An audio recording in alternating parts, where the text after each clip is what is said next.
الحمد لله رب العالمين والصلاة والسلام على سيد الرسل وخاتم النبيين سيدنا ونبينا ومولانا محمد صلى الله عليه وسلم وعلى آله وصحبه ومن تبعهم بإحسان إلى يوم الدين. أما بعد، أعوذ بالله من الشيطان الرجيم. بسم الله الرحمن الرحيم. يقول الله عز وجل: لا إكراه في الدين. وقال أيضا: فمن شاء فليؤمن ومن شاء فليكفر. وقال النبي صلى الله عليه وسلم: الدين النصيحة. ناظرین کرام، دین بھلائی ہے، اس مبارک سلسلے کی یہ چوتھی مجلس ہے جس کا عنوان ہے اظہار رائے کی آزادی اور اس کے ساتھ ساتھ بحث و تحقیق کی بھی آزادی۔ یاد رہے کہ مہذب انسانی دنیا میں یہ دونوں حق مسلم ہیں اور لازم و ملزوم بھی ہیں۔ آج لوگ بڑے فخر سے کہتے ہیں کہ وہ آزاد عالم کے شہری ہیں، وہ اس دنیا میں زندگی گزار رہے ہیں جہاں انہیں اپنی رائے کے اظہار کی حریت ہے، وہ آزادی سے اپنے معافی الضمیر کو بیان کر سکتے ہیں۔ بے شک حریت بہت بڑی نعمت ہے، اور آج کا مغرب اور جدید ترقیات کے چیمپئن آزادی اور حریت کو اپنے کھاتے میں اسی لیے ڈالنے کے لیے کوشاں بھی ہیں، مگر ہم پوری ذمہ داری سے کہتے ہیں کہ اس دنیا کے محکوم و مقہور انسان اور مغلوب الحال بلکہ غلام انسان کو اصل حریت، اصل آزادی اور رائے کی آزادی سے پہلے رائے کے اختیار کرنے کی حریت یہ اسلام نے عطا کی۔ یہ حق اسلام نے سب سے پہلے دیا ہے کہ انسان اپنی آزادی سے اپنے لیے رائے کو اختیار کر سکتا ہے۔ کچھ تأمل کرنے سے یہ حقیقت آسانی سے سمجھ بھی آ سکتی ہے۔ کیوں کہ حضرت انسان کی بناوٹ، اس کے مزاج و فطرت میں غور کریں تو انسان کی حدیث دل حدیث زبان سے پہلے ہوتی ہے۔ دل میں پہلے خیال آتا ہے اور زبان سے اس کے بعد اس خیال کا اظہار ہوتا ہے۔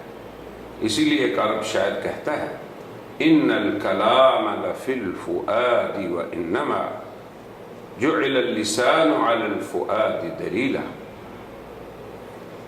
کہ کلام انسان جو بھی کرتا ہے اصل اس کے دل میں ہوتا ہے، اور زبان تو صرف اس حدیث دل کے اظہار کا ذریعہ ہے۔ گویا اظہار رائے کا مرحلہ ایک ثانوی مرحلہ ہے، اور اس سے پہلا مرحلہ فکر و رائے کے اختیار کا ہے۔ اسلام اس بارے میں بالکل واضح ہے کہ حضرت انسان کو اس نے نعمت اختیار رائے دی، پھر انسان کو دیگر مخلوقات سے افضل بھی اس نعمت اختیار ہی کی بنیاد پر قرار دیا۔ انسان اگر نعمت اختیار کے شرف سے نہ نوازا جاتا تو ایک پتھر کسی حیوان یا نباتات اور انسان میں کیا فرق رہ جاتا؟ یہ نعمت اختیار ہی انسان کی شرافت و کرامت کا باعث ہے. یہ نعمت اختیار ہی انسان کے خلیفۃ اللہ ہونے کی بنیاد اور اساس ہے. بلکہ یہ نعمت اختیار ہی خالق کی طرف سے انسان کے شرعی احکام کے مکلف ہونے کا مدار ہے. اب اسلام کو دیکھیے کہ کیا اس نے یہ نعمت اختیار دے کر اس میں حریت دی ہے یا نہیں دی. پھر اس نعمت اختیار سے جو رائے بندہ قائم کر لیتا ہے اسے اظہار و بیان کا حق دیا ہے یا نہیں دیا. اس بارے میں اسلام بالکل واضح ہے. ارشاد ربانی ہے لا اکراہ فی الدین. انسان کو دین کے اختیار میں جبر نہیں. وہ کسی رائے کو، کسی فکر کو، کسی نظریے کو اپنی حریت سے اختیار کر سکتا ہے. حضرت انسان آزاد ہے. اس کے سامنے خیر و شر کی دونوں راہیں واضح طور پر بیان کر دی گئی. اسے خیر میں پوری رغبت دلائی گئی. اسے خیر کے منافع سمجھائے گئے. پھر شر کے خسارے اور نقصانات بیان کیے گئے. اس کے ساتھ ساتھ انسان کو حریت اختیار دیا گیا. فمن شاء فلیؤمن ومن شاء فلیکفر. انسان اپنے اختیار کو آزادی سے استعمال کرنے کا پورا حقدار ہے. سو چاہے تو وہ ایمان کے راستے کو اختیار کر لے، اس نظریے کو اختیار کر لے جس میں اس کے لیے خیر ہی خیر ہے، اور جو چاہے وہ کفر کو اختیار کر لے. اس حریت اختیار اور پھر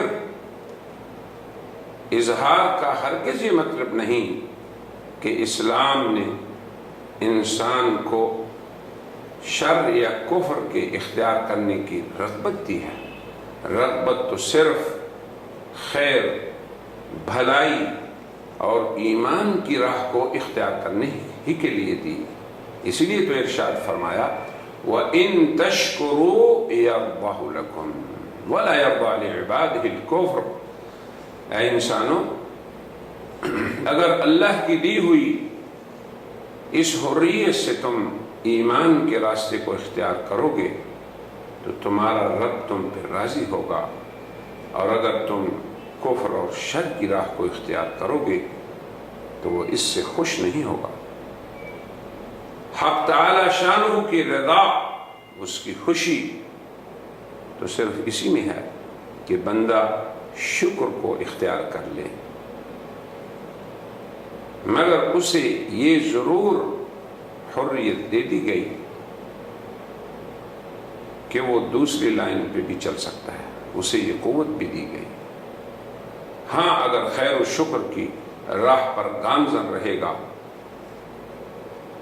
تو اسے خالق کی طرف سے رضا کا حقدار بھی بنایا جائے گا.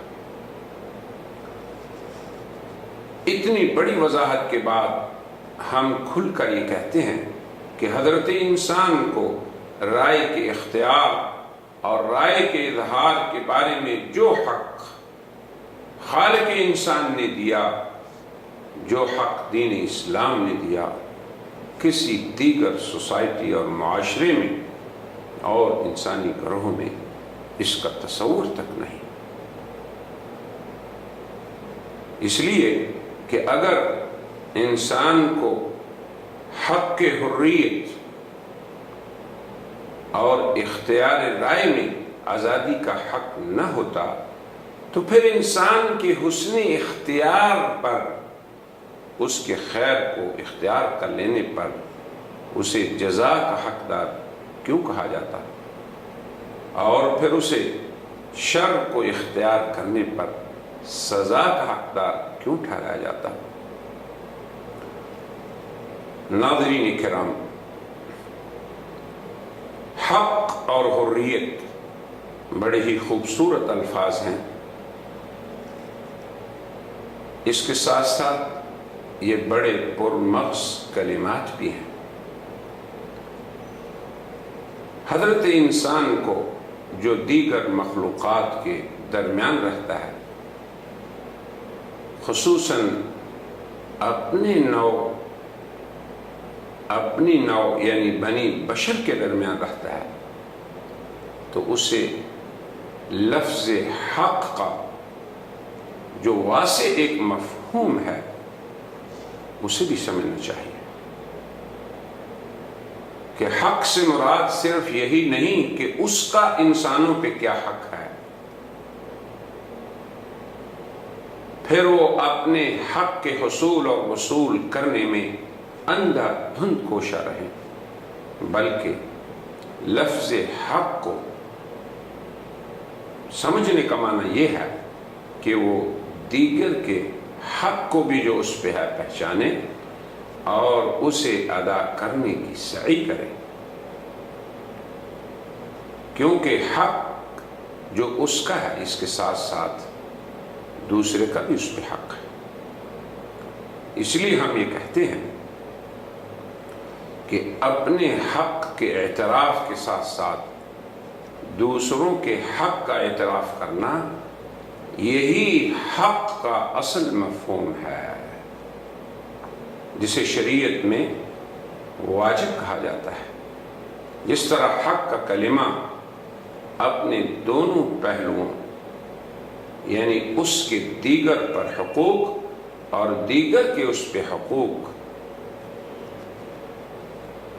ان دو چیزوں میں ہمیشہ حق کا تصور کیا جائے، اور یہ انتہائی ضروری اور شرعی امر ہے کہ انسان حق سے صرف اپنا ہی حق مراد نہ لے بلکہ دوسرے کے حق کا اعتراف بھی اس میں شمار کر لے۔ یہ تو حق کے کلمے کی بات تھی۔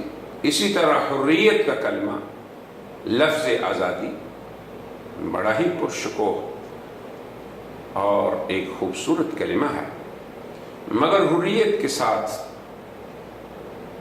اتنا جان لیں کہ یہ حریت کس کی حریت ہے؟ یہ حریت حضرت انسان کی حریت ہے۔ جو انسان انسانی ماحول میں رہتا ہے،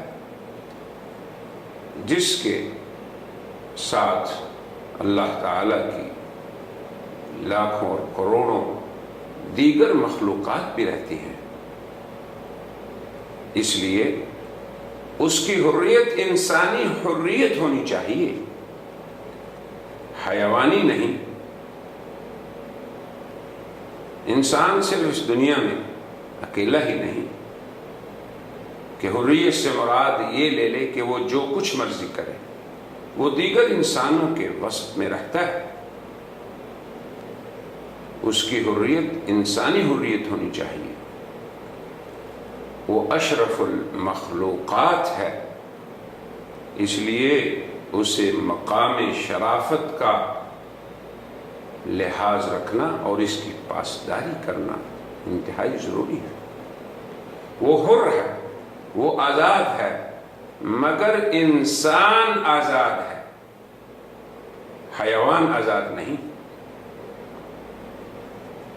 اب حق کے ساتھ واجب کا کلمہ بڑھا لیا جائے کہ میرا دوسروں پہ کیا حق ہے اور مجھ پر دوسروں کا کیا واجب ہے، تو یہ حق کا مفہوم ہے۔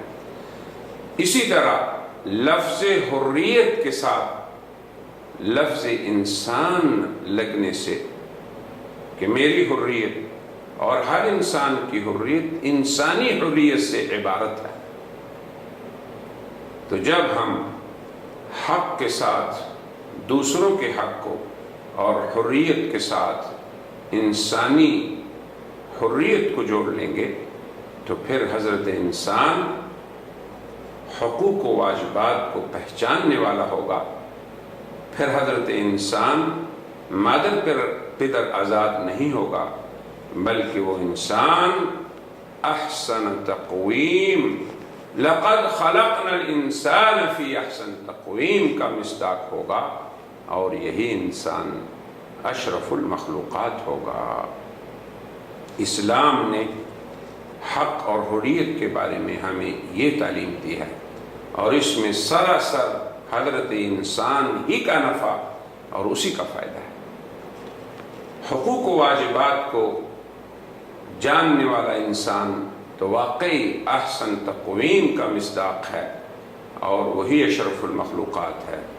مگر حقوق و واجبات کو نہ جاننے والا انسان پھر اپنی حریت کے ساتھ ساتھ انسانی حریت کی قید نہ لگانے والا انسان، مادر پدر آزاد یا حریت حیوانی والا انسان، سب سے پہلے اپنے مقام تکریم سے گر جاتا ہے.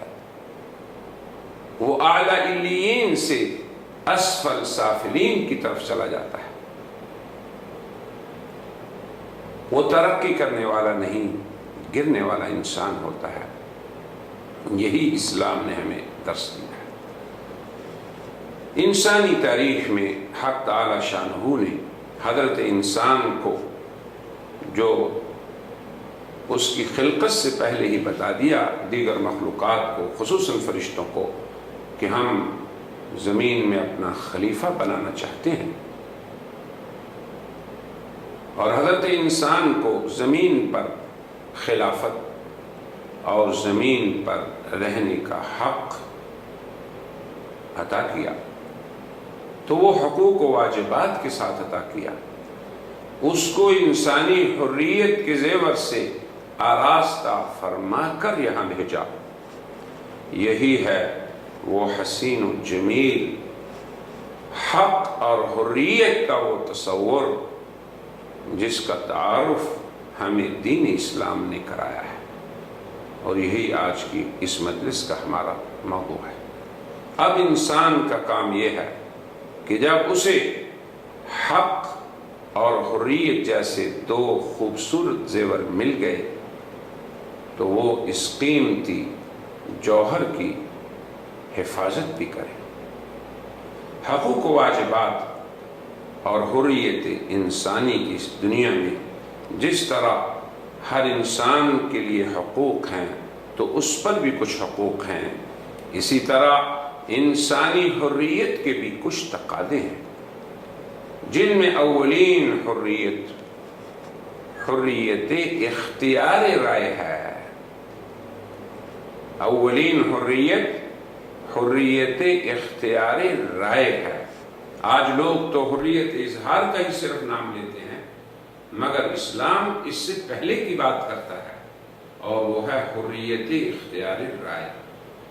پھر اس کے بعد حریت اظہار رائے کا مرحلہ ہے.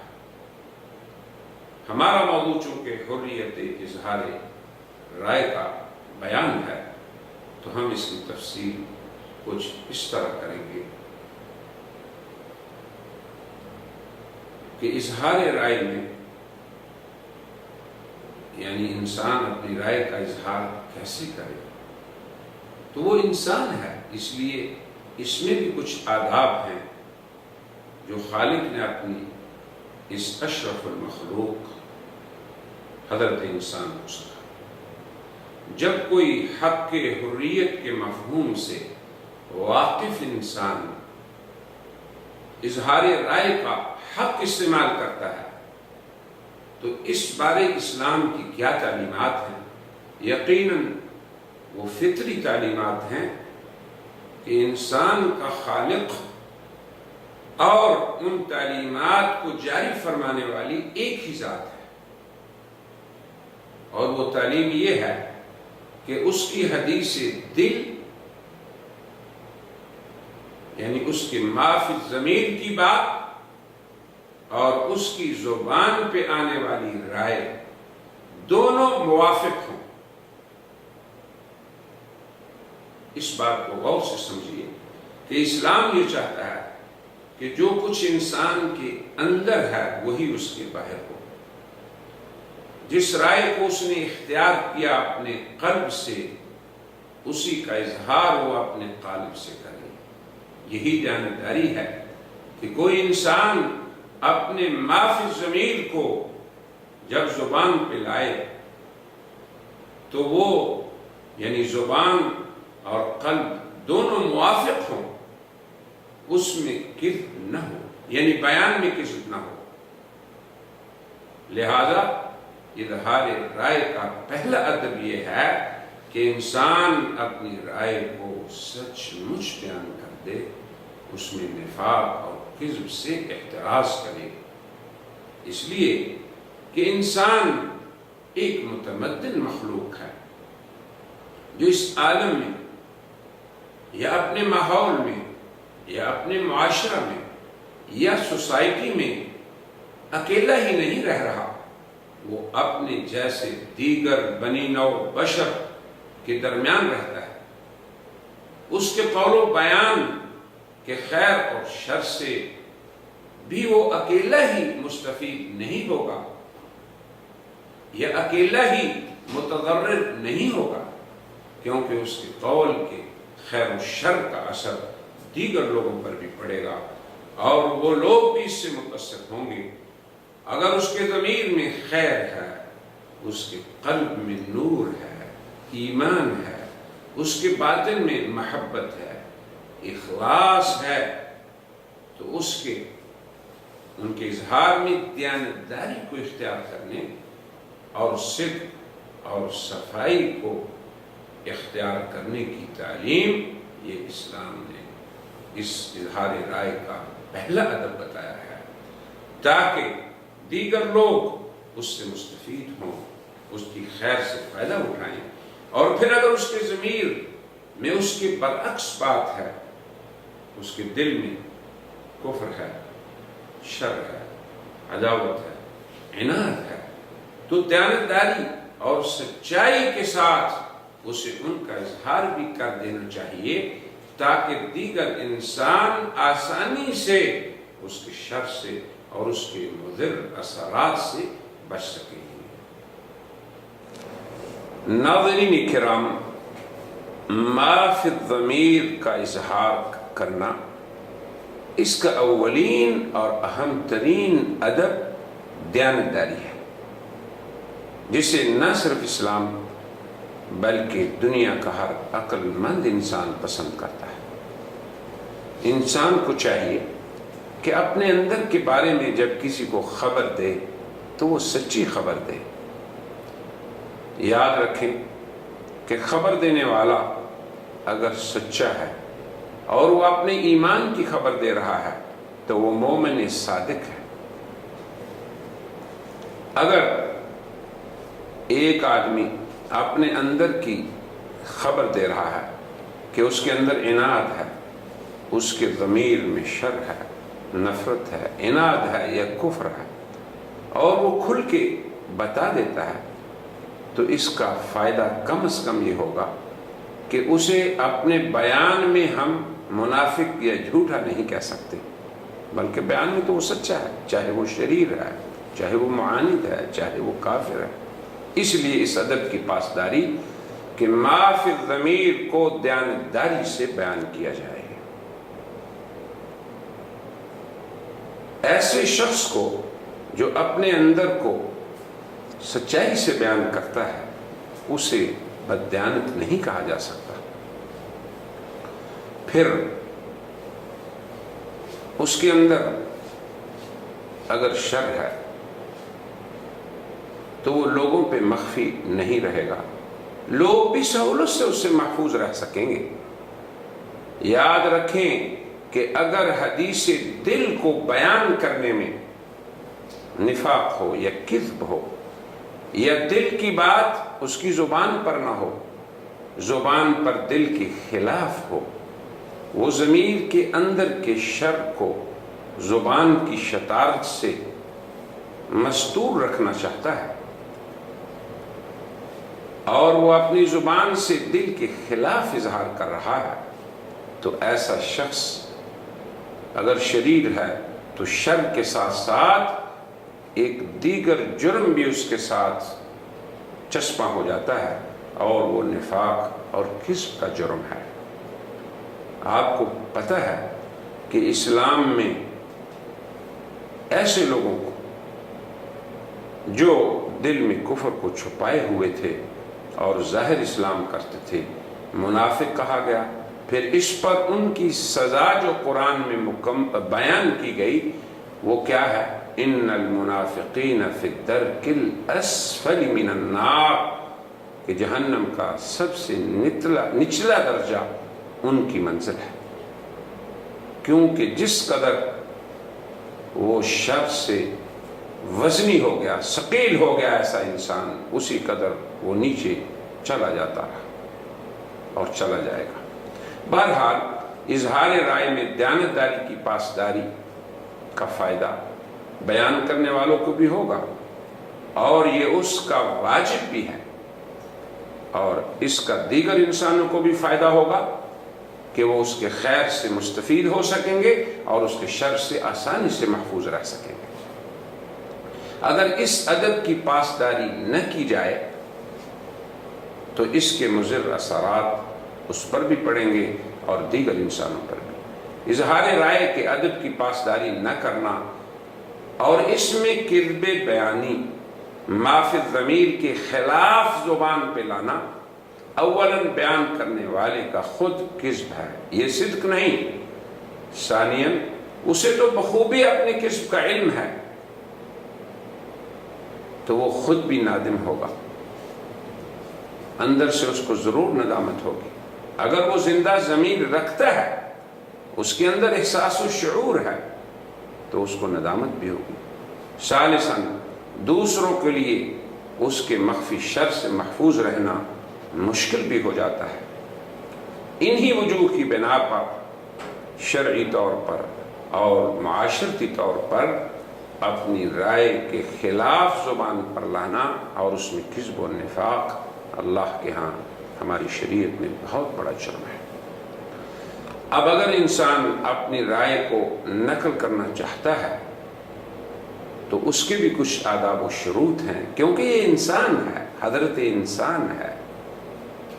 انسان اگر محض خود اپنی رائے کا اظہار کر رہا ہے تو اسے صدق بیان سے کام لینا تو ہے ہی ضروری، مگر جب وہ کسی دوسرے انسان کے حوالے سے کچھ بیان کرتا ہے تو اب اس کے کیا آداب ہیں؟ یعنی میں اپنی رائے نہیں پیش کر رہا بلکہ کسی دیگر کی رائے کا ناقل ہوں، نقل کر رہا ہوں، تو اس کے کیا آداب ہیں؟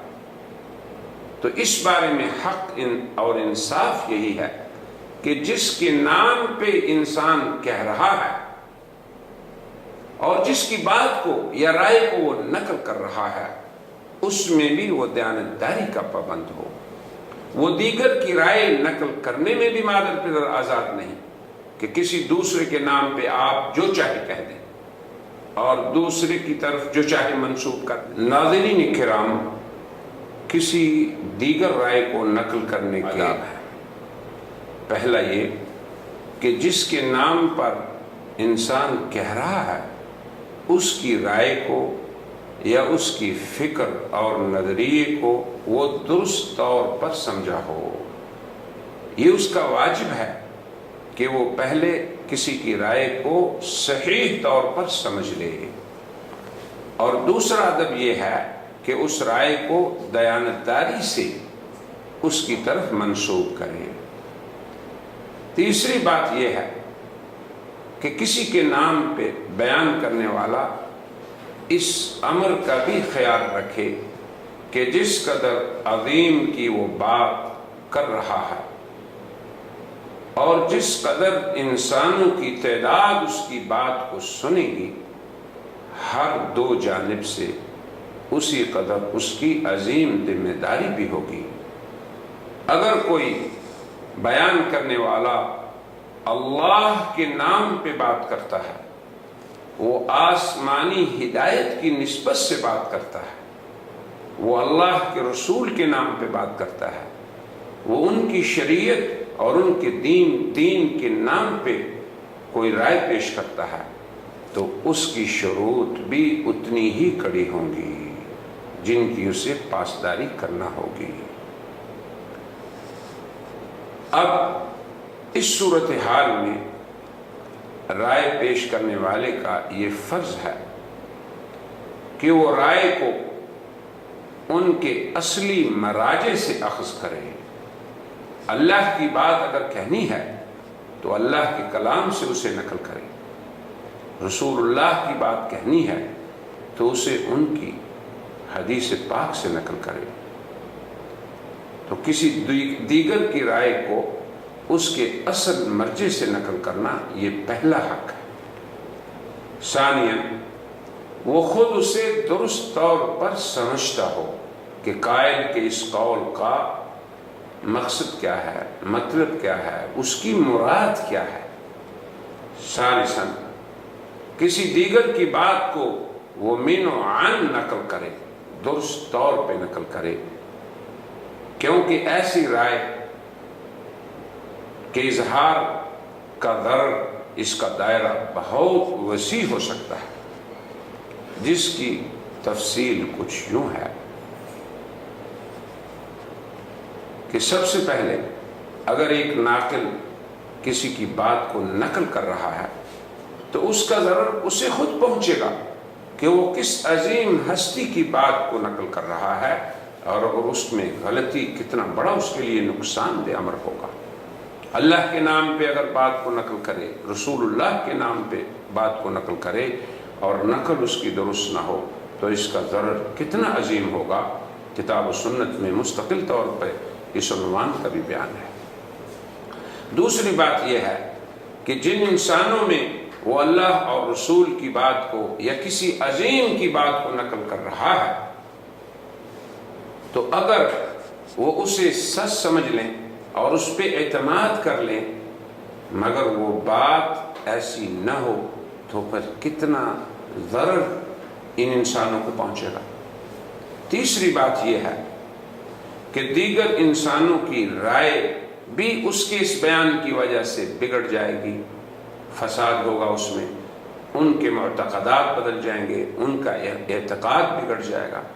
چوتھی بات یہ ہے کہ ایسی رائے کا نقصان پوری انسانی دنیا کو پہنچے گا کہ وہ لوگ صراط مستقیم سے ہٹ جائیں گے اگر اس نے اللہ اور رسول کی بات کو غلط نقل کیا۔ چھٹی بات یہ ہے کہ اس کے اس عمل کا خسارہ اور نقصان نہ صرف اس دنیا میں ہوگا بلکہ آخرت میں بھی ہوگا، کیونکہ لوگ اپنے باطل عقائد کی وجہ سے ہی تو ابدی سزا کے مستحق ٹھہریں گے۔ پھر یاد رکھیں کہ ہر عقل مند انسان جب رائے کے اظہار میں انسانی حریت کے دائرے میں رہے گا اس سے خارج نہیں ہوگا، اور وہ اپنے حق اور دیگر کے حق کی پاسداری کرے گا، اسے ان کے حقوق کی پاسداری اور رعایت کا احترام ہوگا، تو وہ بہت سے دیگر ان امور کی بھی پابندی کرے گا جن کا ہم اب ذکر کریں گے۔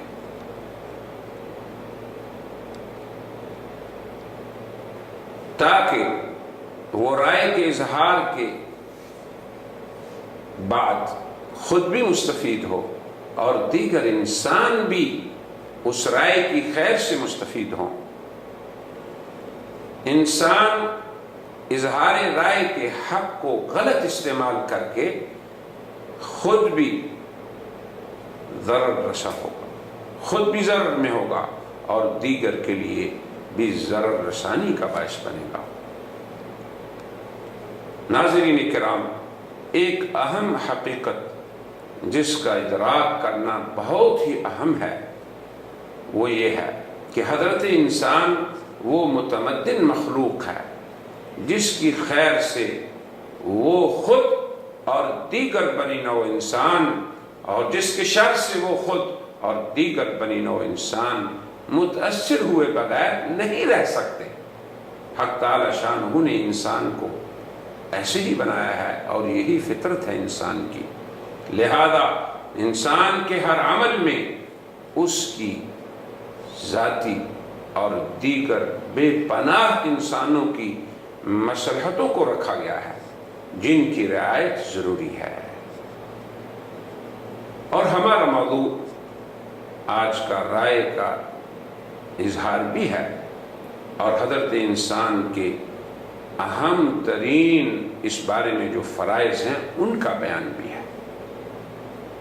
یاد رکھیں کہ اظہار رائے جس کا اس کی ذات اور دیگر انسانوں کی دنیا بلکہ آخرت سے بھی تعلق ہوتا ہے، رائے ایک اتنا عظیم عمل ہے جس کا صاحب رائے سے بھی تعلق ہے، جن میں وہ رائے پیش کر رہا ہے ان سے بھی اس کا تعلق ہے، پھر ان دونوں کی رائے کو بیان کرنے والا اور سننے والا ان کی دنیا سے بھی اس کا تعلق ہے اور ان کی آخرت سے بھی اس کا تعلق ہے۔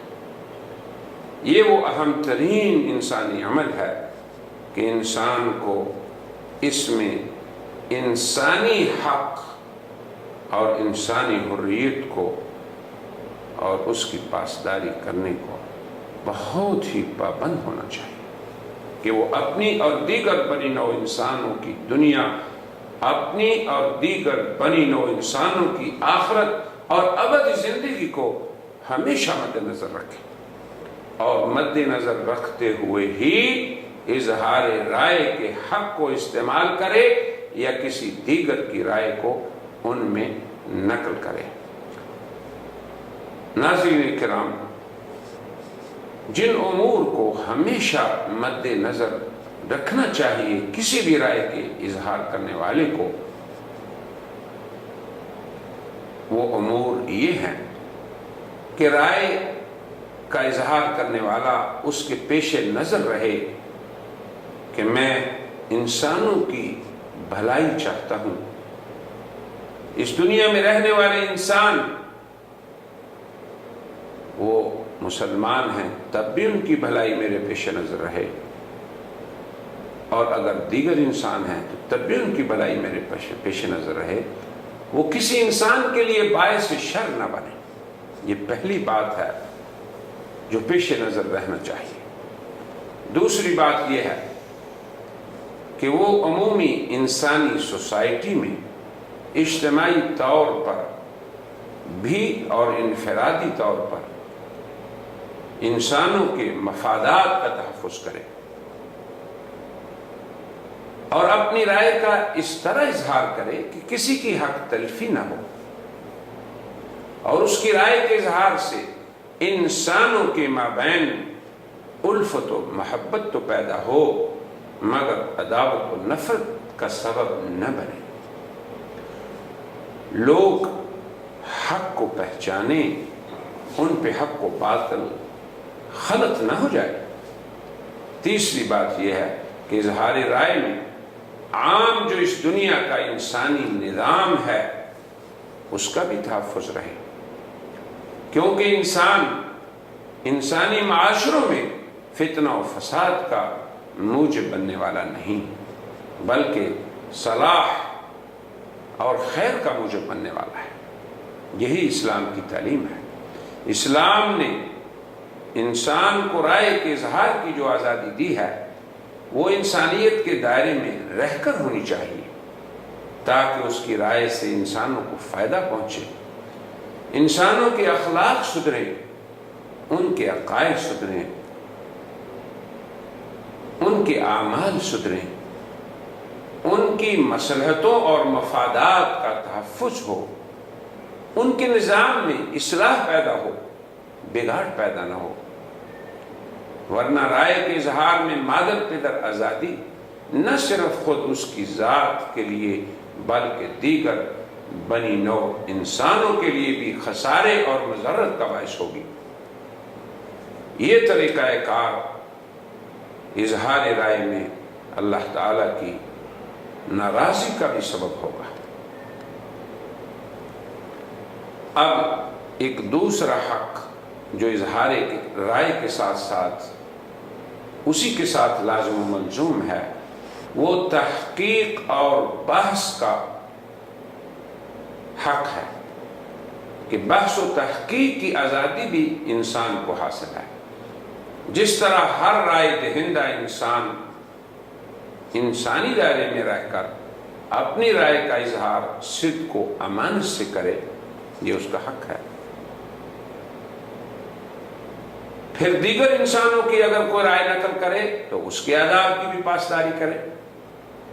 کسی کی رائے اور نقطہ نظر کو نقل کرنے میں سب سے پہلے وہ خود اس کی رائے کو سمجھے، پھر اس کو دیانتداری سے پیش کرے، اور اس کے اندر بھی دیگر انسانی مفادات کی رعایت رکھے۔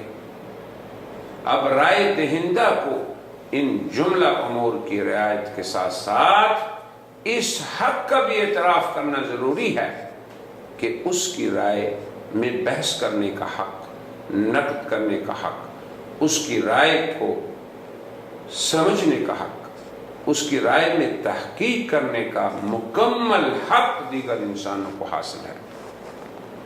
اگر اس کی رائے ذاتی رائے ہے تو اس میں حق و ثواب کے بارے تحقیق کرنے کا دوسرے انسانوں کو حق ہے۔ پھر اپنی رائے کو دوسروں پر قوت اور جبر سے مسلط نہ کرے، اس کی رائے کو لوگوں کو قبول کرنے کا حق ہے، انکار کرنے کا بھی حق ہے۔ اور اگر اس نے کسی دیگر کی رائے نقل کی ہے تو پھر اب دیکھیے کہ دیگر انسانوں کو کیا حق ہے۔ اولاً اہل علم کو یہ حق حاصل ہے کہ وہ اس کے نقل کرنے کی صحت اور عدم صحت کی تحقیق کریں۔ پھر انہیں یہ بھی حق ہے کہ اس رائے کے حق و ثواب ہونے اس کے بارے میں بھی تحقیق کریں۔ یاد رکھیں، علمی میدان میں سچ، تحقیق اور حق تک پہنچنا تمام انسانوں کا مشترکہ سرمایہ ہے، اور انسانی آرا میں صدق و ثواب یہ انسانیت کی سب سے بڑی خدمت ہے۔ پھر اسی طرح یہ عظیم خدمت ہے کہ جو آرا انسانوں کے سامنے پیش ہوئیں انہیں اہل علم ان میں تحقیق کریں اور حق و ثواب تک پہنچیں۔ دنیا میں بھلا کون انسان ہے جو سچ کو بہت سمجھتا ہو؟ کون وہ عقل مند ہے جو حق سے روگردانی کرے؟ کون وہ عقل مند اہل علم میں سے ہے جو اپنی رائے کے اندر کسی دیگر کو تحقیق کرنے سے روکے؟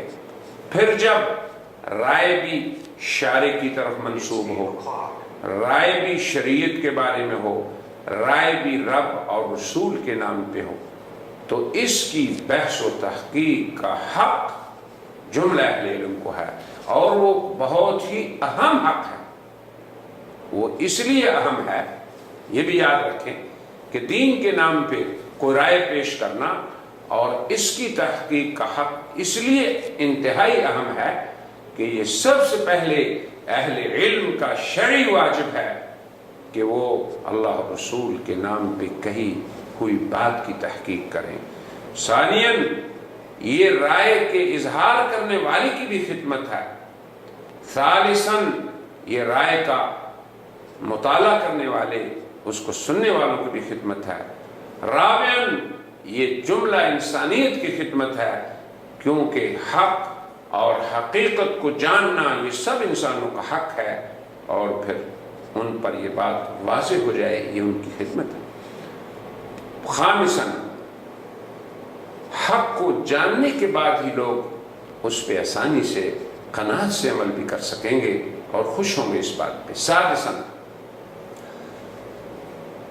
دنیا صراط مستقیم پہ اسی بنیاد پہ قائم ہوگی کہ جس رائے اور نظریہ پہ وہ عمل کر رہے ہیں وہ حق اور ثواب ہو۔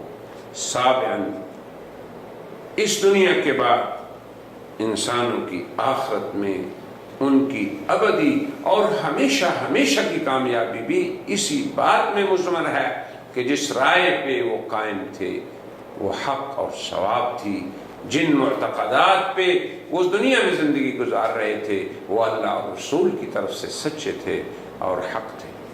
لہذا یاد رہے کہ دین و شریعت کا ہر باب، دین کے تمام احکام اور ہر شعبے میں رائے کا اظہار ہر ایک کا کام نہیں، ہر ایک کے بس کی بات نہیں ہے کہ وہ اس میں رائے زنی کر سکیں۔ نہ دین نے ہر آدمی کو دین کے بارے اظہار رائے کی اجازت دی ہے، کیونکہ جس طرح دنیا میں ایک طبیب ہی طب میں اپنی رائے پیش کر سکتا ہے، ایک انجینئر ہی اپنے باب میں رائے کو پیش کر سکتا ہے، تو جب دین کے عقائد ہوں، عبادات ہوں، معاملات ہوں، اخلاق ہوں، تو ان میں آراء کو پیش کرنا یہ اہل علم ہی کا کام ہے۔ اب اگر اس کے اندر کوئی خطا ہوئی تو اہل علم کا یہ واجب ہے کہ وہ انسانیت کو صراط مستقیم پر رکھنے کے لیے اس میں محنت کریں، کوشش کریں اور تحقیق اور بحث کریں۔ بندہ کو تو ہمیشہ اللہ ہی کے حکم اور فیصلے کی اطاعت کو بخوشی قبول کرنا ہے۔ ارشاد ربانی ہے، کسی مومن مرد یا عورت کو اختیار نہیں کہ جب اللہ اور رسول کسی بارے میں فیصلہ فرما دیں تو پھر انہیں کچھ اختیار باقی رہے۔ یاد رکھیں، یہی اسلام ہے، یہی ایمان ہے، یہی تسلیم ہے، یہی اطاعت ہے، یہی وفا شاری ہے کہ ہم اللہ اور رسول کے فیصلوں کے سامنے، ان کی آراء کے سامنے سر تسلیم خم کر لیں۔ ارشاد ربانی ہے، اے پیغمبر مجھے تیرے رب کی قسم، یہ لوگ اس وقت تک مومن نہیں ہو سکتے جب تک یہ اپنے ہر معاملے میں تمہیں اپنا حکم یعنی فیصلہ کرنے والا نہ مان لیں، پھر آپ کے فیصلے کے سامنے سر تسلیم خم کر دیں۔ ایمان و اسلام کا یہی وہ عظیم ضابطہ ہے جس سے بندہ خود اپنے آپ کا بھی محاسبہ کر سکتا ہے، یہی وہ معیار اور تسوٹی ہے اہل ایمان کے ایمان پرکھنے کی۔ پھر ارشاد ربانی ہے، اے ایمان والو تم اللہ اور رسول سے پیش قدمی نہ کرو۔ یہ بھی رائے کے اظہار اور اختیار کے آداب ہیں، اور پھر کسی کی بات کو نقل کرنے کے آداب ہیں۔ پھر تمام آراء کے سامنے اللہ اور رسول کی رائے کو فوقیت دینے کا شرعی حکم ہے۔ اللہ تعالیٰ کا ارشاد ہے، اے ایمان والو تم اللہ اور رسول سے پیش قدمی نہ کرو، یعنی کوئی ایسی رائے نہ رکھو جو اللہ اور رسول کی مرضی کے خلاف ہو۔ تو ان تمام آیات سے ثابت ہوتا ہے کہ اللہ اور رسول کے سامنے اس باب میں جس میں اللہ اور رسول کی تعلیمات موجود ہیں کسی کو رائے زنی کی اجازت نہیں۔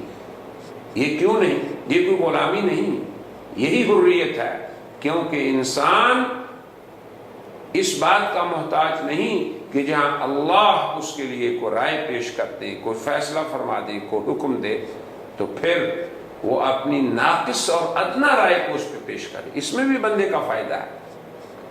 ہاں، جہاں خود اللہ اور اس کے رسول نے رائے کے اظہار کی اجازت دی ہو تو اس میں بھی اہل رائے کو ہی رائے دینے کی اجازت ہے، وہ وہاں رائے پیش کر سکتے ہیں۔ یہ اہل رائے کا کام ہے۔ ہر انسان کو یہ روا نہیں، کیونکہ پھر انسان خود اپنی گمراہی کا بھی سبب بنے گا اور دیگر انسانوں کا بھی، اپنا بھی بوجھ اٹھائے گا اور دیگر انسانوں کا بھی۔ حضرت معاذ رضی اللہ تعالی عنہ کو نبی کریم صلی اللہ علیہ وسلم نے فرمایا تھا کہ اے معاذ تم کیسے فیصلے کرو گے؟ تو فرمایا کہ اللہ کے حکم سے، یعنی قرآن کریم سے وہ فیصلے لیں گے۔ پھر فرمایا کہ اگر وہاں نہ پاؤ تو فرمایا رسول اللہ کی سنت سے۔ اب اللہ اور رسول کی سنت میں پھر فرمایا اگر وہاں بھی نہ ملا تو فرمایا پھر میں اپنی رائے کو پیش کروں گا۔ یہ وہ ادب ہے شرعی جسے شریعت کے نام پہ بات کرنے والوں کو جس کا پابند ہونا ہے۔ اہل شریعت کا یہ کام نہیں کہ وہ اللہ اور رسول اللہ ان کی طرف سے آنے والے احکام اور آراء کے سامنے اپنی رائے کو تقدیم دیں اور پیش کریں، بلکہ اگر وہ نہ پائیں تو پھر اپنی رائے کو بروئے کار لائیں۔ دین کے اصول اور دین کے اندر جو ثابت شدہ امور ہیں وہ یہ ہے، یہی سراسر ایمان و اطاعت ہے۔ دین کا جو باب مجتہد فی ہے اس کے اندر بھی امت کو جب جدید مسائل پیش آئیں تو اسی قرآن میں جو اللہ کا کلام ہے اور اسی سنت میں جو رسول اللہ کا کلام ہے، انہوں نے ہمیں یہ تعلیم دی کہ جب تمہیں کوئی مسئلہ درپیش ہو، حوادث و نوازل تمہیں پیش آئیں تو ان میں پھر صرف اہل اجتہاد کو قرآن و سنت کی روشنی میں رائے زنی کا حق ہے۔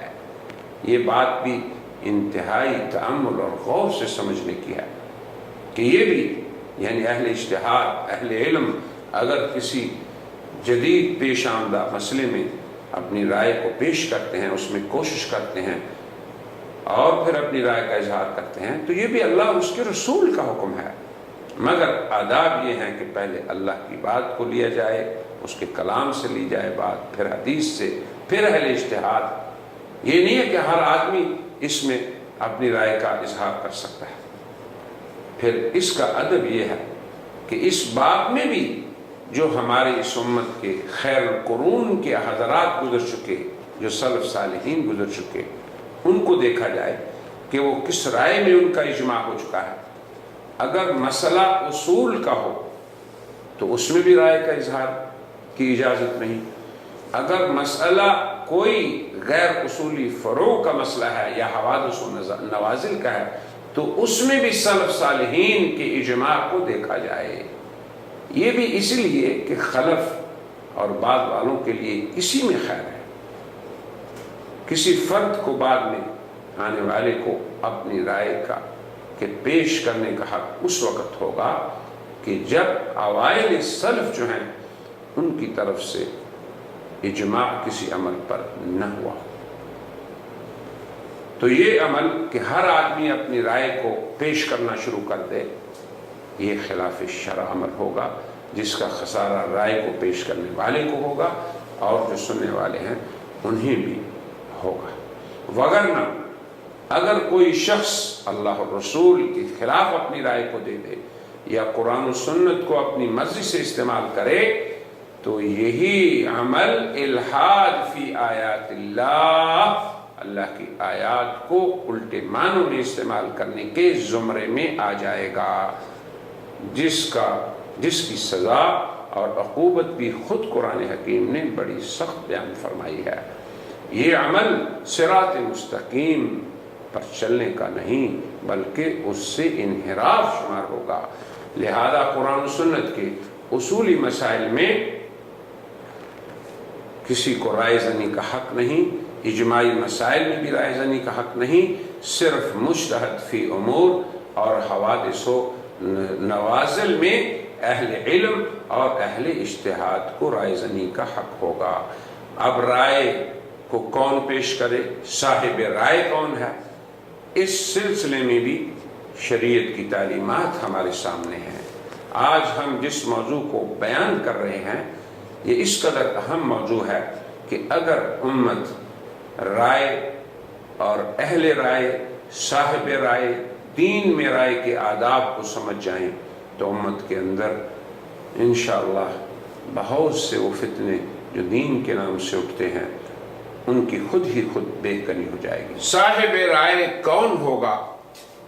شریعت کے جس شعبہ میں رائے زنی کی گنجائش ہے اس میں کس کی رائے معتبر ہوگی؟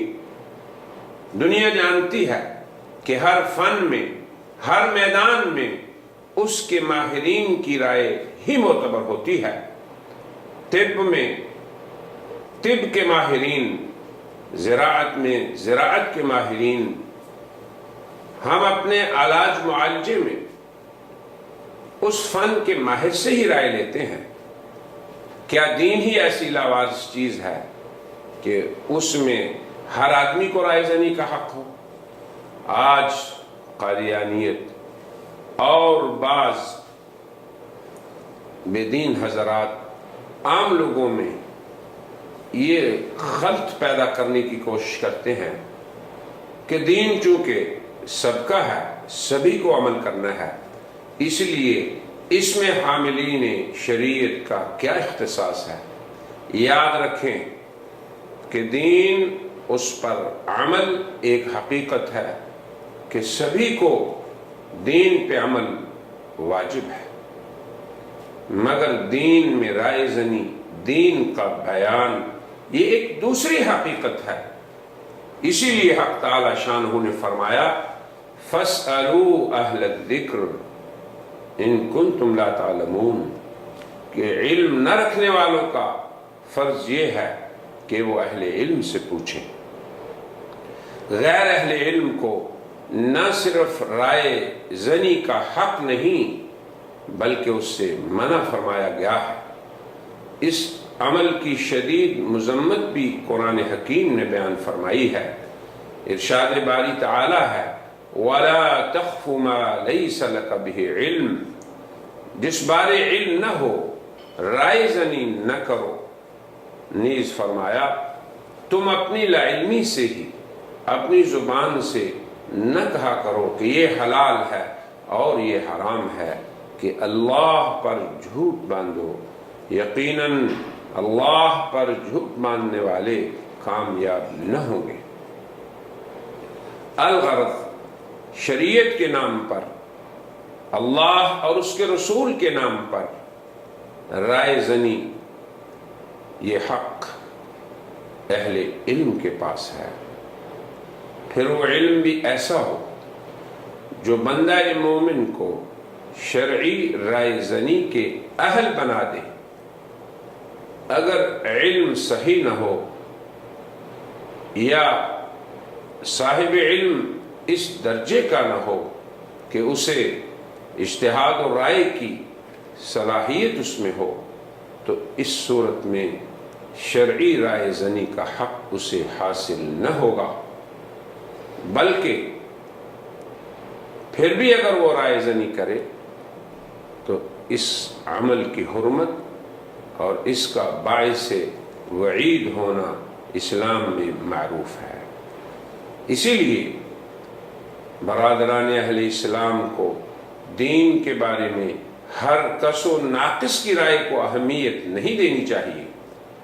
شرعی رائے میں رائے کا میدان اور صاحب رائے کی علمی صلاحیت ہر دو کا خوب تعین کر لینا چاہیے، تاکہ رائے میں غلطی یا صاحب رائے کے دجل اور مکر و فریب سے وہ محفوظ رہیں۔ دراصل اسلام میں حریت رائے سے پہلے اختیار رائے کی صحت، پھر رائے کو دیانتداری سے نقل کرنا، دوسروں کے سامنے پیش کرنا، اور اگر کسی دوسرے کی رائے ہے تو اسے دیانتداری سے نقل کرنا، ان سب امور کے لیے رائے زنی کرنے والے کا باصلاحیت ہونا ضروری ہے۔ اسلام کی یہ تعلیمات نہ صرف مسلمانوں پر بلکہ پوری انسانیت پر اللہ تعالی کا احسان عظیم ہے۔ ان جملہ امور کی رعایت سے ہی رائے زنی فائدہ مند ہوگی، دیگر انسان رائے سے مستفید ہوں گے، اور اگر ان امور کی پاسداری نہ ہو تو پھر اس کے مضر اثرات سے نہ صرف فرد، نہ صرف ایک معاشرہ بلکہ پوری انسانیت متاثر ہوگی۔ اسی بنیاد پر رائے زنی کے بارے امام شاطبی نے بڑی حکیمانہ ہدایت فرمائی ہے۔ وہ فرماتے ہیں کہ اجتہاد کی دو قسمیں ہیں، ایک شرعاً غیر معتبر اور دوسری معتبر ہے۔ غیر معتبر یہ ہے کہ صاحب رائے ایسا شخص ہے کہ جو اجتہاد کے ضروری علوم سے نابلد ہو، ایسے شخص کی رائے شریعت کی رائے نہیں ہوگی، وہ محض خواہش اور اغراض پرستی پر مبنی ہوگی، محض اٹکل پچو سے ہوگی۔ وہ شخص اپنی رائے کو رواج دینے کی سعی کرے گا تو اس کی یہ رائے بے وقت ہوگی۔ ایسا شخص ان امور میں جو شرعی امور ہیں اگر رائے زنی کرنے کی جسارت کرے گا تو یہ عمل اس کا درست نہیں۔ ثانیاً اس کی رائے مقررہ حدود میں بھی صائب نہ ہوگی، جس کے نتیجے میں نہ صرف وہ گمراہ ہوگا بلکہ دیگر انسانوں کی گمراہی کا بھی سبب بنے گا۔ ہم اب یہ بات پوری ذمہ داری سے بیان کرتے ہیں کہ مرزا غلام احمد اور اس کا رائے زنی کے عمل کو عمل میں لانا یہ اس کی حدود سے تجاوز کرنا ہے۔ نبی کریم صلی اللہ علیہ وسلم کا ارشاد ہے کہ جب لوگ جاہلوں کو رہنما بنا لیں گے تو وہ بغیر علم کے فتوے دینے لگیں گے، خود بھی گمراہ ہوں گے اور لوگوں کو بھی گمراہ کریں گے۔ بانی سلسلہ قادیانیت مرزا غلام احمد نے رائے زنی کی ان تمام حدود کو کراس کر دیا۔ اس نے شرعی امور میں سے اس باب میں بھی رائے زنی کی جو قرآن و سنت کی زبان میں، جو امت مسلمہ کے ہاں ثابت شدہ امور ہیں، جو اصول دین ہیں، جو امت مسلمہ کے ہاں اجماعی طور پر مسلمات ہیں۔ تو یہ رائے زنی اور اس باب میں رائے زنی انسانوں کا حق نہیں۔ پھر اس کے بعد صاحب وحی نبی خاتم علیہ السلام نے جب وحی کی تفسیر کر دی، قرآن کریم کی شرح و بیان کر دیا، اور حضور اکرم صلی اللہ علیہ وسلم کے واضح ارشادات بھی موجود ہیں، تو ان سے کھلا انحراف کرتے ہوئے اپنی ہی طرف سے خود اپنے بیان کردہ عقائد ایک وقت میں بیان کیے، پھر خود ان سے دوسرے وقت میں انحراف بھی کر دیا۔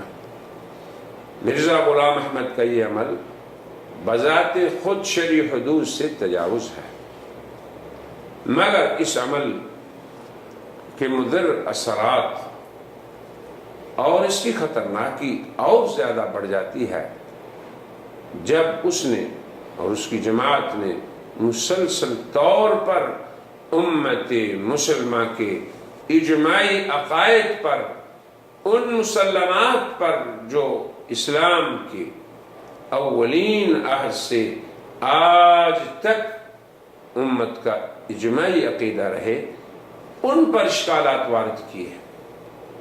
پھر ان اشکالات کے سلسلے کو نہ صرف اپنی کتابوں میں جاری رکھا بلکہ آج کے اس دور میں اپنے جدید ترین میڈیا کو بھی وہ اس خاطر بروئے کار لائے۔ وہ مسلسل اہل اسلام کو چیلنج کرتے رہے اور کر رہے ہیں کہ مسلمانوں کے عقائد تقلیدی ہیں، وہ غیر تحقیقی ہیں۔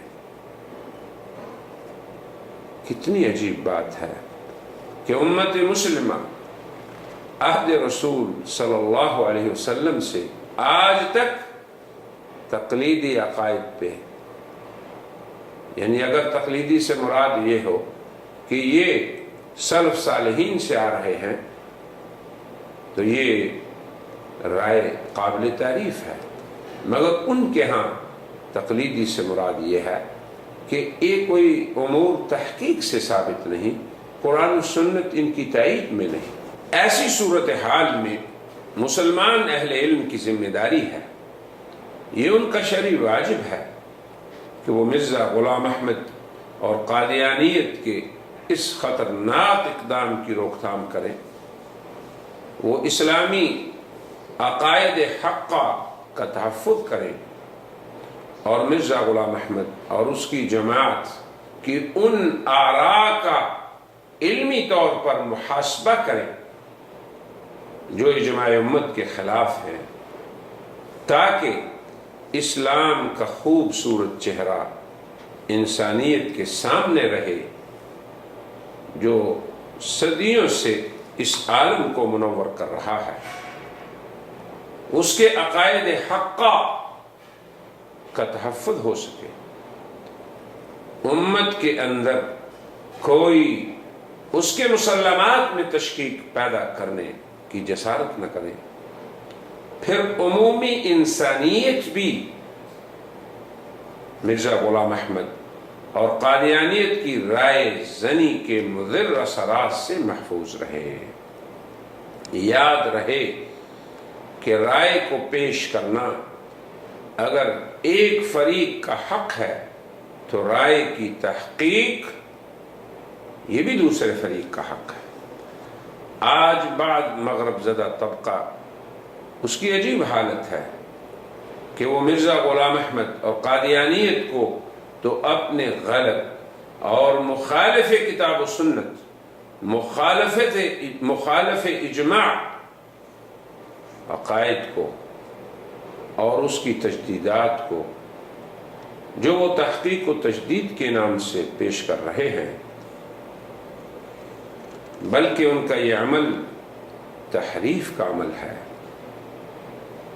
اس کے اس حق کو تو وہ تسلیم کریں اور اس کے نگران بھی تسلیم کریں، مگر اہل اسلام، اہل حق، اہل دین اور امت مسلمہ جس کے نام پر مرزا غلام احمد اور قادیانیت اصول اسلام سے انحراف کرے، وہ نقل کرنے کے ضوابط کی پاسداری نہ کرے، اپنی طرف سے جارحانہ اقدامات کرے، مسلمانوں کے مسلمات کو کھلے عام چیلنج کرے، اور جب بھی کوئی حکومت، کوئی حکمران، کوئی باغیرت اہل علم اپنے حق جو بحث و تحقیق کا اسے حاصل ہے اسے استعمال کرتے ہوئے قرآن و سنت کی روشنی میں ان کا رد کرے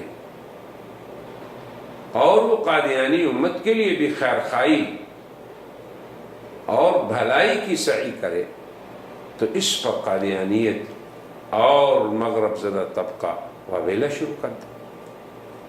کیسی ہی عجیب بات ہے یہ،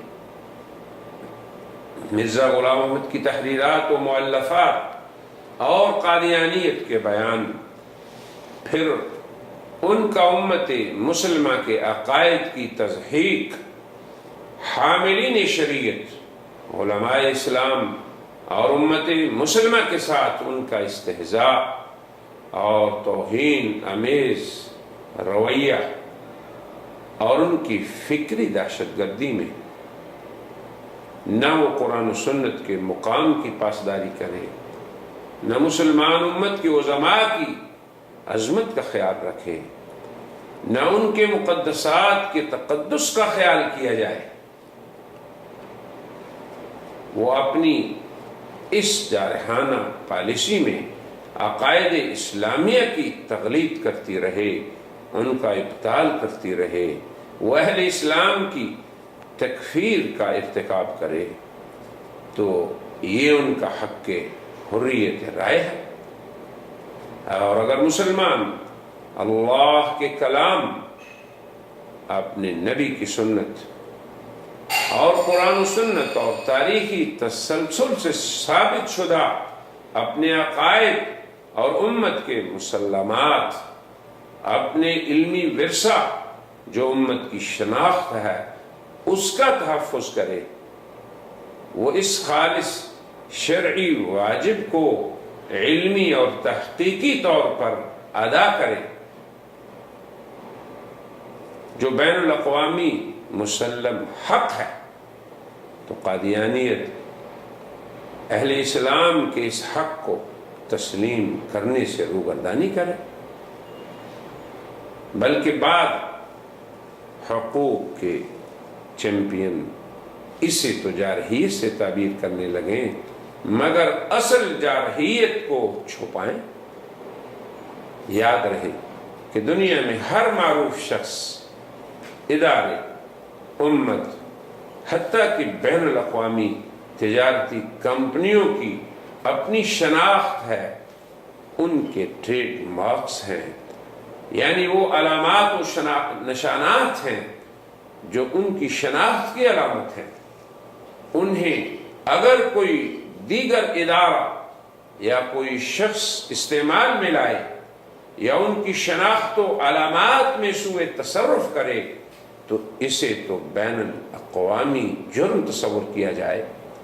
انسانی حقوق کے تحفظ کی علمبردار تنظیمیں اور اشخاص اس کے لیے تو حرکت میں آ جائیں، وہ ناجائز طور پر ان مخصوص ٹریڈ مارکس کو کسی دیگر کے لیے استعمال کرنے کی اجازت نہ دیں اور اسے جرم سمجھا جائے، کیونکہ اس میں اس مخصوص ادارے کی حق تلفی ہے جس کا وہ ٹریڈ مارک ہے، خصوصی شناخت ہے۔ نیز اس میں دیگر صارفین کے ساتھ بھی دھوکہ دہی ہوگی کہ وہ ایک مخصوص ادارے کی بجائے کسی دوسرے جعلی ادارے کی مصنوعات کو استعمال نہ کر سکیں، دنیا میں نقلی اشیاء رواج نہ پا جائیں۔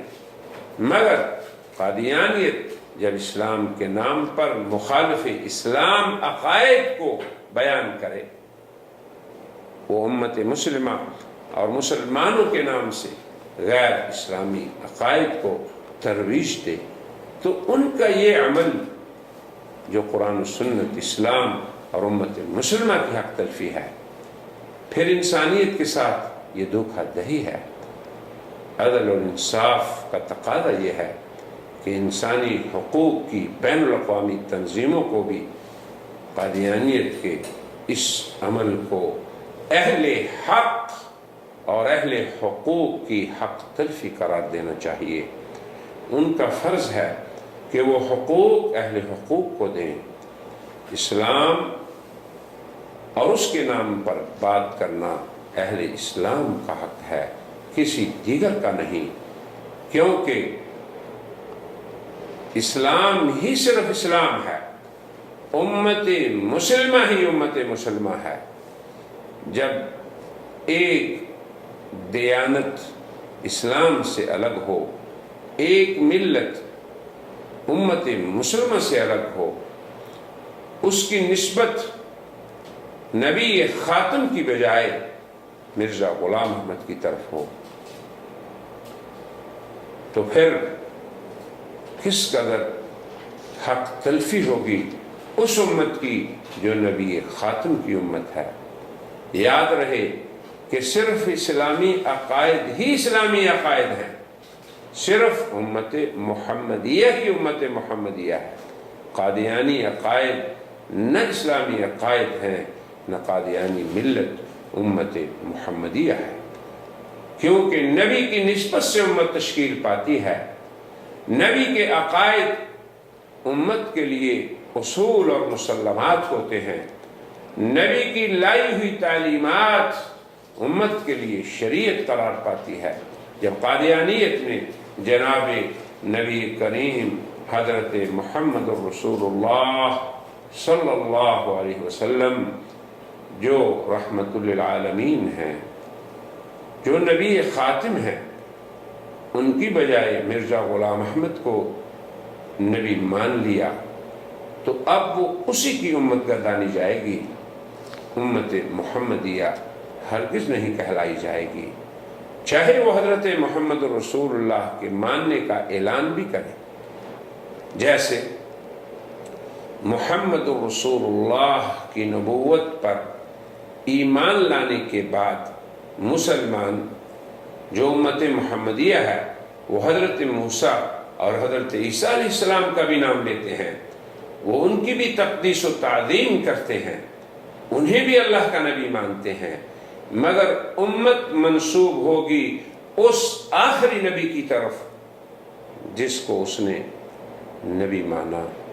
تو جب قادیانیت نے مرزا غلام احمد کی نبوت کو نبوت محمد علیہ السلام کے بعد مانا، تو اس سے پہلے وہ جتنے انبیاء کا بھی نام لے ان کی نسبت پھر اپنے اس آخری نبی کی طرف ہوگی جس پر وہ ایمان لائے، چاہے وہ پہلے انبیاء کو ماننے کا اقرار بھی کرے، اس کے بعد ان کے عقائد اسی امت کے عقائد ہوں گے، وہ امت محمدیہ کے نہیں ہوں گے۔ مرزا غلام احمد کی تجدیدات اسی کی تجدیدات کہلائیں گی، وہ شریعت محمدیہ ہرگز نہیں ہوگی۔ لہذا ان کے لیے اسلامی اصطلاحات کا استعمال شرعاً اور بین الاقوامی قوانین کے مطابق بھی غیر قانونی ہو جاتا ہے۔ ہاں، اگر وہ یہ کہیں کہ ہم شریعت احمدیہ پر عمل کرتے ہیں، ہم امت احمدیہ ہیں یا امت غلام احمد ہیں، تو یہ ان کا حق ہے، کوئی انہیں اس سے روک نہیں سکتا۔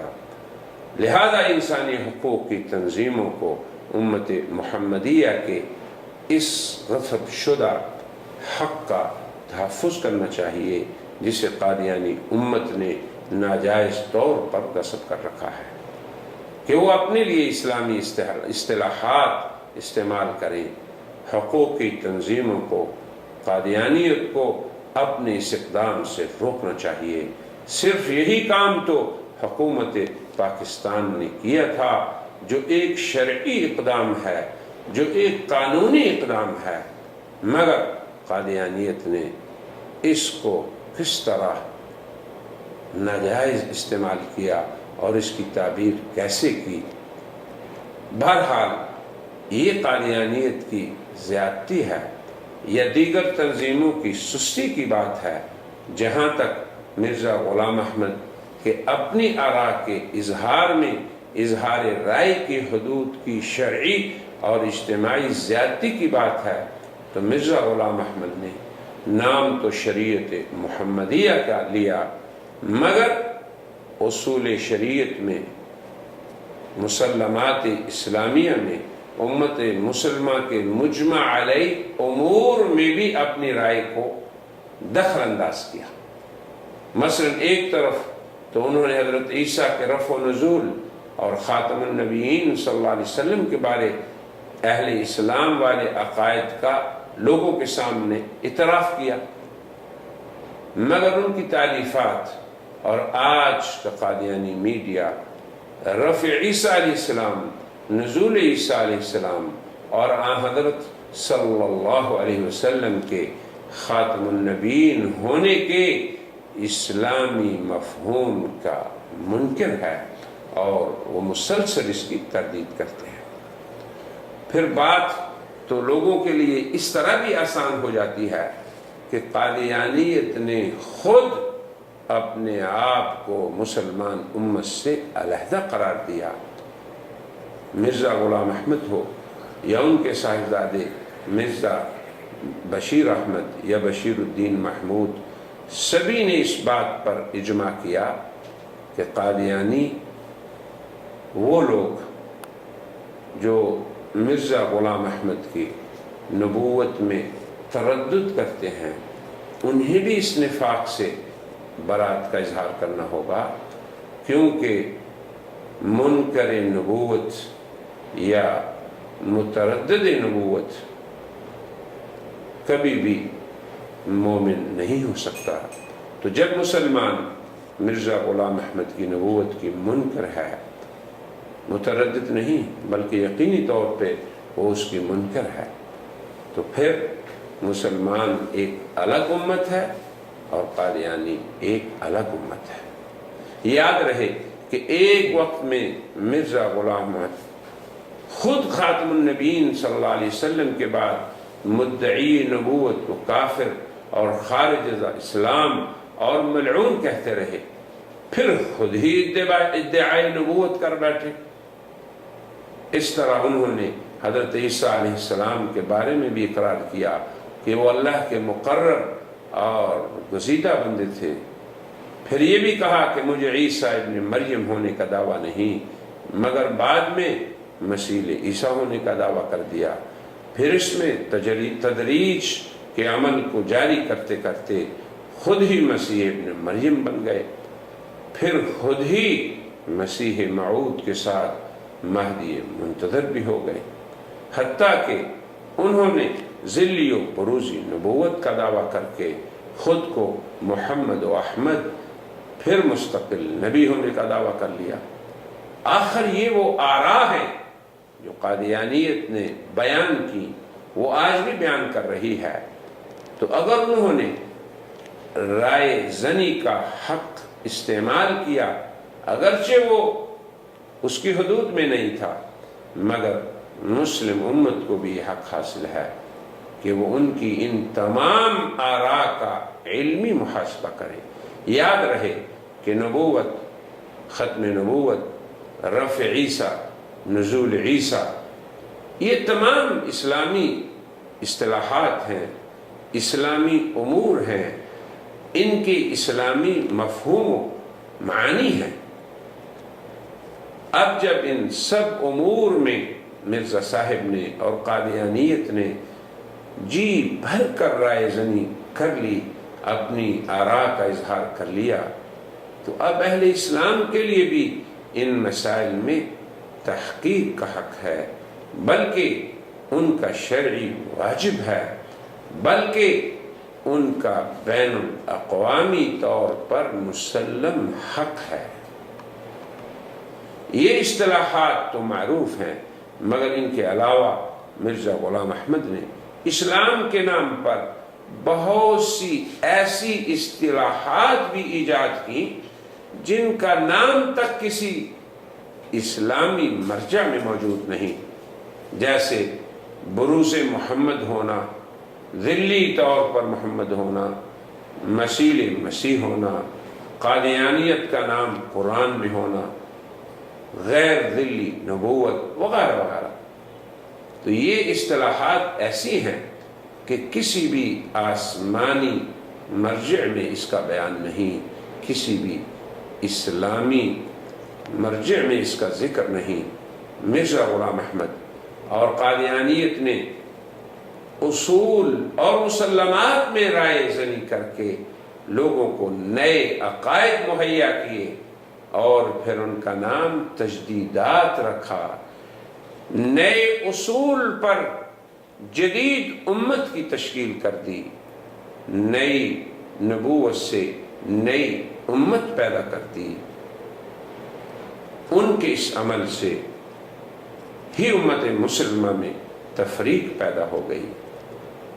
پہلی نبوتوں کا اگرچہ زبان سے وہ اقرار کرتے ہیں، مگر نبوت جدیدہ کو تسلیم کرنا یہی جدید امت کی دلیل ہوتی ہے۔ موسوی لوگوں نے، موسیٰ علیہ السلام کی امت نے حضرت ابراہیم کا انکار تو نہیں کیا تھا، مگر نبوت موسیٰ پر ایمان کے بعد وہ امت موسیٰ کہلائی۔ عیسوی لوگوں نے سابقہ انبیاء کا انکار تو نہیں کیا تھا، مگر نبوت عیسیٰ پر ایمان لانے کے بعد وہ امت عیسیٰ کہلائی۔ محمدی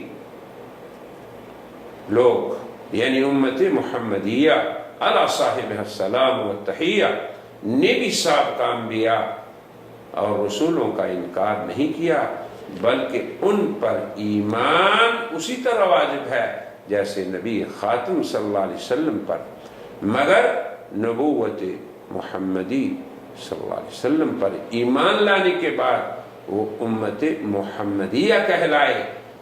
اب نبوت مرزا غلام احمد پر ایمان لانے والوں نے اگرچہ پہلی نبوتوں کا انکار نہیں کیا، مگر ان کے اس قادیانی نبوت کو ماننے سے، ان کا پہلی نبوت ماننے سے وہ نئی امت بن گئے، نئی امت تشکیل پا گئی۔ ان کا پہلی نبوتوں کو ماننے کا اقرار ان کو نئی امت کی تشکیل ہونے سے نہیں روک سکتا۔ یہ ایسا ضابطہ ہے جو تمام امتوں میں مشترکہ طور پر مسلم ہے، انسانیت کا مشترکہ سرمایہ ہے۔ قادیانی حضرات نے نہ صرف مسلمانوں کی حق تلفی کی بلکہ جملہ امتوں کی حق تلفی بھی کی، مسلمانوں کی خصوصاً اس لیے کہ ان کی اظہار رائے سے سب سے زیادہ زد امت محمدیہ پر پڑی۔ وہ اس لیے پڑی کہ سابقہ امتوں میں سے کسی امت کے نبی ہونے کے وہ مدعی نہیں بنے۔ یعنی مرزا غلام احمد یہ نہیں کہا کہ میں فلاں نبی ہوں، فلاں نبی ہوں، فلاں نبی ہوں، فلاں کا ذلی نبی ہوں، فلاں کا بروزی نبی ہوں، مگر انہوں نے کہا کہ میں بروز محمد ہوں، بروز احمد ہوں۔ اس لیے سب سے زیادہ ان کے مضر اثرات اس امت پر پڑے، اس امت میں تفریق ہوئی۔ اگر قادیانی جدید نبوت کو ماننے کے بعد یہ کہتے کہ ہم موسوی بھی ہیں، عیسوی بھی ہیں اور جدید نبوت کو بھی مانتے ہیں، تو یقیناً ان کے اس عمل کی ذات سب امتوں پر پڑتی، مگر انہوں نے دعویٰ جب کیا تو صرف امت محمدیہ ہونے کا دعویٰ کیا، لہٰذا سب سے زیادہ زد امت محمدیہ پر پڑی۔ لہٰذا امت محمدیہ کی سب سے زیادہ یہ ذمہ داری ہے کہ وہ قادیانیت کے اس اقدام سے اپنے وجود کا تحفظ کرے اور ان کی حقیقت کو واشگاف طور پر بیان کرے۔ پھر اس پر مستزاد یہ کہ قادیانیت نے صرف امت مسلمہ ہی کے اجماعی عقائد کو اپنے اشکالات کا اکثر طور پر نشانہ بنایا۔ قادیانیت نے انہی کی مخالفت میں رات دن اپنی جد و جہد صرف کر دی اور کر رہی ہے۔ ان کی جملہ آرازنی کا نشانہ امت مسلمہ ہی کے اکثر عقائد ہیں، لہذا امت مسلمہ کا یہ حق ہے کہ وہ اپنا دفاع کرے، اپنے حقوق کا تحفظ کرے، اور اسے یہ سب سے زیادہ حق اس لیے ہے کہ وہ سب سے زیادہ اس سے متاثر ہوئی۔ پھر اگر یہ لوگ نکلے تھے تو امت مسلمہ ہی سے نکلے تھے۔ ہماری تو تمام تر کوشش صرف یہی ہے کہ یہ لوگ پھر سے امت مسلمہ کا حصہ بن جائیں اور اس تفریق سے باز آ جائیں جس کا آغاز مرزا غلام احمد قادیانی نے کیا تھا۔ اور جب امت مسلمہ کے ہونے کے مدعی بھی ہیں تو پھر کیوں کر امت مسلمہ کے اجماعی اور اصولی مسائل کو قبول کر کے وہ اس کا حصہ نہیں بن جاتے؟ ان کا فرض ہے کہ امت کے مسلمات کو تسلیم کر لیں تاکہ امت مسلمہ میں تفریق وحدت میں بدل جائے۔ بہت سے وہ لوگ جو دھوکہ کھا چکے ہیں وہ دھوکہ دہی سے محفوظ ہو جائیں، دیگر انسانیت بھی اسلام کی سچی تصویر اور اس کے عقائد حقہ کو جان سکے۔ یقین کیجئے ہماری تمام تر سعی اپنے تحفظ اور قادیانیوں کی خیر خواہی اور پوری انسانیت کی بھلائی کی خاطر ہے۔ پھر اہل علم کی آگہی کے لیے بھی ہے۔ انشاءاللہ ہم آئندہ حلقوں میں قادیانیت کی وہ تحریفات بھی پیش کریں گے جو انہوں نے ذات باری تعالیٰ میں کی، حضرات انبیاء علیہ السلام میں کی، خصوصاً حضرت خاتم النبیین صلی اللہ علیہ وسلم کے بارے میں کی، پھر حضرت عیسیٰ علیہ السلام کے بارے میں کی، حضرت مسیح کے رفع و نزول کے بارے میں کی، ان کے معجزات کے انکار کے بارے میں کی، ان کی والدہ طاہرہ مطہرہ کی توہین، پھر علامات قیامت، مسلمانوں کے مقدسات، علماء اسلام، حضرت مہدی منتظر، ان تمام امور کے بارے میں جو امت مسلمہ میں معروف اور مسلمات ہیں، ان کے بارے میں ناحق رائے زنی کر کے اظہار رائے کے حق کو ناجائز طور پر اصولوں کی پاسداری کیے بغیر، اپنی مرضی سے بغیر شرعی ضابطوں کی رعایت کے قادیانیت نے استعمال کیا۔ لہذا ہمیں بھی یہ حق حاصل ہے، ہمیں بھی تحقیق اور ان آراء میں حق اور ثواب کو بیان کرنے کا حق حریت حاصل ہے، جسے عمومی انسانیت اور قادیانی اہل حل و عقد اور دیگر انسانی حقوق کی پاسداری کرنے والوں کو بھی تسلیم کرتے ہوئے ہمارا ساتھ دینا ہوگا۔ اگرچہ قادیانیت نے شرعی رائے کے اظہار کو شرع کی پابندی کے بغیر استعمال کیا ہے، مگر ہم انشاءاللہ شرعی تحقیق کے دوران اپنے شرعی حق کو شرعی پابندی کے ساتھ استعمال کریں گے۔ ہماری اس مبحث کا خلاصہ یہ ہے، نمبر 1، محکوم و مقہور اور مغلوب الحال غلام انسان کو اصل حریت اختیار رائے ہو یا حریت اظہار رائے، یہ حق انسان کو اسلام نے ہی سب سے پہلے عطا کیا۔ نمبر 2، اسلامی تعلیمات یہ ہیں کہ انسان دیانتداری سے اپنے ما فی الضمیر کو بیان کرے اور اس میں کذب بیانی سے احتراز کرے۔